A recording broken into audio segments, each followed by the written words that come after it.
My dear students, मैं राज sir और आप लोगों को राज बायो क्लासेस में बहुत बहुत स्वागत है। तो सबसे पहले हम बात करते हैं कि 12th एग्ज़ाम 2021 में जो बायोलॉजी का क्वेश्चन आएंगे ऑब्जेक्टिव, उस पर हम बात करेंगे। तो बायोलॉजी में टोटल 35 ऑब्जेक्टिव्स आएंगे, जिसमें हम लगातार आप लोगों को क्लास कराएंगे। तो चलिए, पहला क्वेश्चन है कि ऐसे पदार्थ जिनके प्रति प्रतिरक्षा अनुक्रिया होती है उसे क्या कहते हैं? तो फटाफट जवाब दीजिएगा। तो प्रतिरक्षा अनुक्रिया जो होती है उसे हम एंटीबॉडी कहते हैं। क्या कहते हैं? एंटीबॉडी कहते हैं। चलिए, पहला क्वेश्चन हो गया। उसके बाद अब दूसरा क्वेश्चन है कि भूमि की उर्वरा शक्ति को परिपोषित करने वाला जीव समूह है। इसका आंसर दीजिएगा आप लोग। तो भूमि की उर्वरा शक्ति को जो परिपोषित करने वाला जीव समूह है उसे हम क्या कहते हैं? तो माय डियर स्टूडेंट्स, इसका जवाब हो जाएगा जैविक खाद। क्या होगा? जैविक खाद। चलिए, अगला क्वेश्चन पर। अगला क्वेश्चन है कि मिट्टी को उपजाऊ बनाने में सहायक है कीटनाशक, जैविक खाद, एस्ट और डी ऑप्शन है इनमें से सभी। तो मिट्टी को उपजाऊ बनाने में कौन सहायक है? तो माय डियर स्टूडेंट्स, इसका आंसर हो जाएगा जैविक खाद। तो चलिए 4 नंबर क्वेश्चन पे। चौथा क्वेश्चन है कि जैविक खाद का मुख्य स्रोत है हरा शैवाल, बी में है ईस्ट, सी में है जीवाणु और डी ऑप्शन है लाल शैवाल। तो इसका आंसर क्या हो जाएगा? तो इसका आंसर हो जाएगा माय डियर स्टूडेंट्स जीवाणु। जीवाणु हो जाएगा इसका आंसर, जिसको हम इंग्लिश में बैक्टीरिया कहते हैं। चलिए, तो अगला क्वेश्चन पे चलते हैं। 5 नंबर पे। 5 नंबर क्वेश्चन है कि दलहनी पौधों के जड़ पिंड में कौन जीवाणु पाया जाता है? दलहनी पौधा जो होता है ना, जिसको हम दलहनी पौधा कहते हैं, उसके जड़ में ना कौन सा जीवाणु पाया जाता है? तो इसका आंसर हो जाएगा राइजोबियम। दलहनी पौधों के जड़ में राइजोबियम पाया जाता है। इसका गांठ होता है जड़ में। ठीक है। तो चलिए, अब अगला क्वेश्चन है 6 नंबर कि पास्चुराइजेशन में गर्म करते हैं।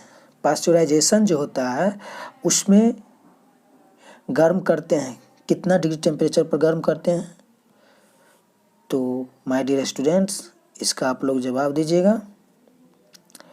तो इसका सही आंसर हो जाएगा किसी भी तरल को 70 डिग्री सी से 80 डिग्री सेल्सियस पर गर्म कर उसे शीघ्रता से ठंडा किया जाता है। तो इसका आंसर हो जाएगा सी। चलिए, 7 नंबर क्वेश्चन पे चलते हैं। 7 नंबर क्वेश्चन है कि शराब उद्योग में किस सूक्ष्म जीव का उपयोग होता है? तो माय डियर स्टूडेंट्स, इसका फटाफट जवाब दीजिए। तो इसका आंसर हो जाएगा ईस्ट। ईस्ट का प्रयोग करते हैं शराब उद्योग में। चलिए, अगला क्वेश्चन है 8 नंबर कि दूध से दही बनाने में किस जीवाणु का उपयोग होता है? तो इसका आंसर हो जाएगा माय डियर स्टूडेंट्स। तो 8 नंबर का जो आंसर होगा वो हो जाएगा लैक्टोबैसिलस।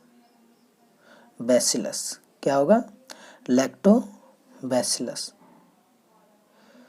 चलिए अगला क्वेश्चन 9 नंबर में है, इकोआरआई एंजाइम का स्रोत है। तो इसका आंसर बताइए कि इकोआरआई एंजाइम का स्रोत क्या है, किस सोर्स से पाया जाता है। तो माय डियर स्टूडेंट्स, इसका आंसर है ई कोलाई। क्या होगा? आंसर होगा बी, ई कोलाई। चलिए अगला क्वेश्चन पे चलते हैं। अगला है कि रिकॉम्बिनेट डीएनए तकनीकी की खोज किसने की। रिकॉम्बिनेट डीएनए तकनीकी की खोज किस वैज्ञानिक ने किया? तो इसका आंसर बताना है आप लोग को जल्दी से। पहला ऑप्शन है कि हरगोविंद खुराना, बी नंबर है जेम्स डी वाटसन, उसके बाद सी है एस कोहन व एच बोयर, और डी ऑप्शन है शटन व एवरी। तो जल्दी से इसका आंसर दीजिए। तो माय डियर स्टूडेंट्स, इसका आंसर हो जाएगा option number C. C answer हो जाएगा इसका। चलिए अगला क्वेश्चन पे चलते हैं। 11 नंबर। 11 नंबर है कि टिड्डा क्या है। टिड्डा क्या है? उत्पादक, बी ऑप्शन है प्राथमिक उपभोक्ता, सी है ए एंड बी बोथ, और डी ऑप्शन है इनमें से कोई नहीं या नन ऑफ दीज। तो माय डियर स्टूडेंट्स, तो इसका आंसर दीजिएगा। 11 का आंसर क्या हो जाएगा? A and B, option number C. टिड्डा जो होता है यह उत्पादक का भी काम करता है और इसे हम प्राथमिक उपभोक्ता भी कहते हैं। चलिए अगला क्वेश्चन पे चलते हैं। 12 नंबर है कि जनसंख्या अधिक होने से क्या होता है। अगर वर्ल्ड में जनसंख्या बहुत अधिक हो जाएगा तो क्या होगा? चाहे कहीं भी अगर जनसंख्या बहुत अत्यधिक हो जाए तो उससे क्या चीज़ होगा? आय में कमी, जमीन में कमी, खनिज पदार्थ की कमी, और डी है इनमें से सभी। तो माय डियर स्टूडेंट्स, इसका आंसर जो होगा डी होगा। क्या होगा? डी होगा।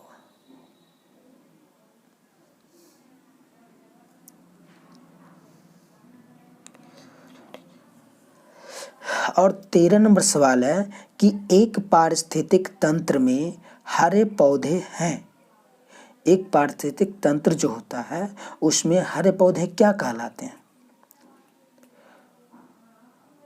उत्पादक, दूसरा ऑप्शन है उपभोक्ता, तीसरा है अपघटक, और चौथा है डी इनमें से कोई नहीं। तो माय डियर स्टूडेंट्स, इसका आंसर जो है क्या हो जाएगा? उत्पादक। क्या होगा? उत्पादक। चलिए अगला क्वेश्चन पर चलते हैं। 14 नंबर। 14 है, कहता है कि नए प्रजाति के निर्माण का मुख्य कारक है। नए प्रजातियों का निर्माण का मुख्य कारक क्या है? प्रतियोगिता, दूसरा ऑप्शन है उत्परिवर्तन, तीसरा ऑप्शन है विलगन, और चौथा ऑप्शन है निरंतर विविधता। तो जल्दी से इसका आंसर दीजिए। माय डियर स्टूडेंट्स, इसका आंसर हो जाएगा बी लगन। क्या होगा?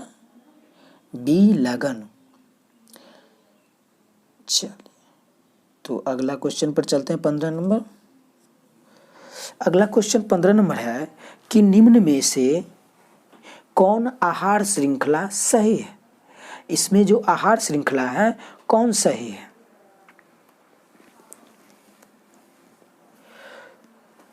तो माय डियर स्टूडेंट्स, इसका आंसर हो जाएगा ऑप्शन नंबर बी, घास।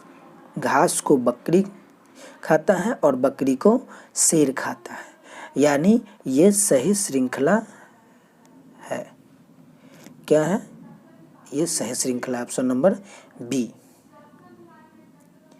अब क्वेश्चन नंबर 16 पर चलते हैं। 16 है कि राष्ट्रीय उद्यान में सुरक्षा प्रदान की जाती है। राष्ट्रीय उद्यान में किसकी सुरक्षा प्रदान की जाती है?